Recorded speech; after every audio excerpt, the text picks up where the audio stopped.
जय जिनेंद्र बच्चों। अच्छा, आज हम आपसे एक क्वेश्चन पूछते हैं। ये बताओ कि क्या एक बंदर भगवान बन सकता है? लगता तो नहीं है, लेकिन एक्चुअली बन सकता है। आज हम आपको एक मंकी की स्टोरी सुनाएंगे। वो बंदर एक फॉरेस्ट में रहता था। बंदर भाई फॉरेस्ट में रहकर खूब फल फूल खाते थे। एक पेड़ से दूसरे पेड़ पर खूब उछल कूद करते थे। ऊंची ऊंची छलांग मारकर हुआ हुआ करके सबको डराता भी था वो बंदर। उस फॉरेस्ट में कई मुनिराज आते थे और एक ट्री के नीचे बैठकर ध्यान करते थे। तो ध्यान में बैठे हुए मुनिराज को देखकर बंदर बहुत खुश होता था, लेकिन वहाँ पर कभी ऊधम, वहाँ पर कभी शरारत नहीं करता था। एक बार उस फॉरेस्ट में एक राजा वज्रजंग और रानी श्रीमती आए। उन राजा के 2 पुत्र थे, मतलब ही हैड 2 सन जो मुनि बन गए थे। वो दोनों मुनि उसी फॉरेस्ट में आ पहुंचे। तब राजा रानी ने उन दोनों मुनि राजों को भक्ति भाव से आहार दिया। बंदर पेड़ के ऊपर बैठा बैठा सब देख रहा था कि ये राजा रानी कितने अच्छे भावों से मुनि महाराज को आहार दे रहे हैं। ये सब देखकर उसके मन में आया कि यदि मैं मनुष्य होता तो मैं भी इन राजा की तरह मुनियों की सेवा करता। लेकिन देखो, मैं तो एनिमल हूँ, मैं तो पशु हूँ। मेरा ऐसा फॉर्चून कहाँ कि मैं मुनिराज को आहार दे सकूँ। आहार दान के बाद वे मुनिराज उपदेश देने लगे। राजा रानी उनका उपदेश सुन रहे थे और बंदर भी दोनों हाथ जोड़कर मुनिराजों की वंदना कर रहा था और वहाँ बैठा बैठा उपदेश सुन रहा था। ये सब देखकर राजा बहुत सरप्राइज हुआ और उन्होंने मुनिराज से पूछा, हे मुनिराज, ये बंदर कौन है? मुनिराज ने कहा, राजा, ये बंदर पूर्व जन्म में नागदत्त नाम का एक बनिया था। उस समय उसने बहुत कपट भाव, बहुत ही गंदे चीटिंग वाले भाव किए थे। मायाचारी करने के कारण ये नेक्स्ट जन्म में बंदर बना। आपको पता है, जो व्यक्ति कपट करता है, मायाचारी चीटिंग करता है, उसको तिर्यंश गति मिलती है।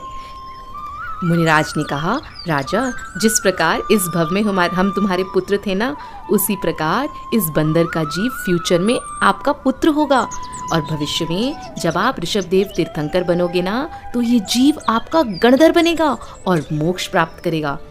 मुनिराज के मुंह से ये सुनकर बंदर तो बहुत खुश हुआ और खुश होकर मुनिराज के चरणों की वंदना करके आनंद से नाचने लगा। बंदर के तो खुशी का पार ना रहा। His happiness had no bounds। वो रोज अच्छी अच्छी भावनाएं भाने लगा और वो बंदर मरकर मनुष्य बना।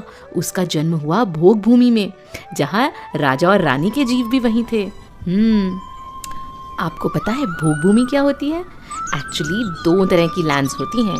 एक तो कर्म भूमि, भूमि मीन्स अर्थ, लैंड, जहाँ पर हम सब लोग रहते हैं। हम सब लोग काम करते हैं, कर्म करते हैं, पैसा कमाते हैं, इसीलिए इसे कर्म भूमि कहते हैं। और दूसरी होती है भोग भूमि।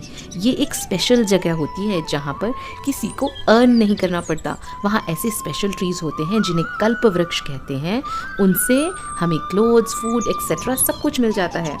तो देखा बच्चों, उस बंदर ने कितने अच्छे भाव किए कि वो बंदर मरकर मनुष्य बन गया। एक बार वो सब बैठकर धर्म चर्चा कर रहे थे, तभी आकाश से 2 मुनिराज वहां उतरे और उन्होंने अनेक प्रकार से धर्म का उपदेश दिया। मुनिराज के उपदेश को सुनकर उन सब जीवों ने सम्यक दर्शन प्राप्त किया। फिर वो सभी जीव वहां से अपनी आयु पूरी करके अपनी एज कंप्लीट होने पर स्वर्ग चले गए और उसके 4 भव के बाद राजा जो थे ना, राजा का जीव बना ऋषभदेव तीर्थंकर और जो बंदर का जीव था वो बना उनका पुत्र, हिज सन, और उसका नाम था गुणसेन। वो इस संसार से वैराग्य को प्राप्त करके भगवान से दीक्षित हो गया और वो बन गए ऋषभदेव भगवान के गणधर। आपको पता है गणधर कौन होते हैं? गणधर स्पेशल मुनि महाराज होते हैं।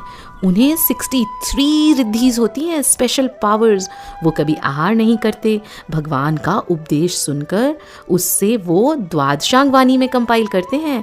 They make 12 parts of the Jinvani और उसी बर्थ से मोक्ष भी प्राप्त करते हैं। तो गुणसेन ने भी तपस्या करके केवल ज्ञान प्रकट किया और फिर मोक्ष प्राप्त किया। देखा बच्चों, जब ये बंदर मनुष्य था तब इसने कितना छल कपट किया, चीटिंग करी, जिसके कारण उसे नेक्स्ट बर्थ मिला बंदर का। लेकिन बंदर बनने के बाद मुनिराज की वंदना और धर्म का उपदेश सुनने से उसकी अच्छी भावनाएं हो गई और वो फिर से ह्यूमन बना, फिर से स्वर्ग गया और उसके बाद तीर्थंकर का बेटा बना और साधना करके मोक्ष चला गया। आप सभी भी प्रॉमिस करो कि आप कभी भी चीटिंग नहीं करोगे, हमेशा अच्छी अच्छी भावनाएं ही भाओगे और धीरे धीरे मोक्ष प्राप्त करेंगे। करेंगे ना? जय जिनेंद्र।